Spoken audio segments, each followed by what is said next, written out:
ഇന്നൊരു വെറൈറ്റി അനിമലിനെ പറ്റി നോക്കിയാലോ. കണ്ടാൽ മാനിനെ പോലെ തോന്നും, എന്നാൽ മാനല്ല. ഇവയുടെ പേരാണ് സൈഗ ആൻറ്റിലോപ്പ്. ഇവയുടെ ഏറ്റവും വലിയ പ്രത്യേകതയാണ് ഇവയുടെ പന്ത് പോലെ തോന്നിക്കുന്ന ആ മൂക്ക് പൊടി നിറഞ്ഞ കാറ്റിൽ നിന്ന് ശ്വാസകോശത്തെ സംരക്ഷിക്കാൻ സഹായിക്കുന്നു. ഇവയുടെ ശരീര നിറം കാലാവസ്ഥ അനുസരിച്ച് മാറും. വേനൽക്കാലത്ത് ഇളം ബ്രൗൺ ആണെങ്കിൽ ശീതകാലത്ത് വെളുപ്പ് കലർന്ന നിറമായിരിക്കും. ശരീര നീളം ഏകദേശം 1 തൊട്ട് 1.5 മീറ്റർ വരെയായിരിക്കും. അതുപോലെ ഭാരം 25 തൊട്ട് 50 കിലോഗ്രാമും. പ്രധാനമായും കസാഖ്സ്ഥാൻ, റഷ്യയിലൊക്കെയാണ് ഇവയെ കണ്ടുവരുന്നത്. ഇവ പ്രധാനമായും സസ്യഭുക്കുകളാണ്. പുല്ലുകൾ, കുറ്റിച്ചെടികൾ, വരണ്ട സസ്യങ്ങളൊക്കെയാണ് ഇവയുടെ പ്രധാന ഭക്ഷണം. വേട്ടക്കാരിൽ നിന്ന് രക്ഷപ്പെടാൻ വളരെ വേഗത്തിൽ ഓടാൻ കഴിവുള്ളവരാണിവ. ഏകദേശം 70 km/h ഇവ ഓടുന്നത്. കൂട്ടമായി ജീവിക്കുന്നതിനാൽ ഒരുമിച്ച് ഓടി രക്ഷപ്പെടുക ആണ് ഇവയുടെ പ്രധാന പ്രതിരോധം.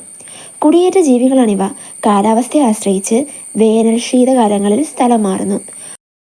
Thanks for watching my video. ഇഷ്ടമായ ലൈക്കൊക്കെ ചെയ്യണേ. അതുപോലെ ഇതുപോലുള്ള വെറൈറ്റി ജീവികളെ അറിയാൻ വേണ്ടി ചാനൽ ഇപ്പോൾ തന്നെ സബ്സ്ക്രൈബ് ചെയ്യുക.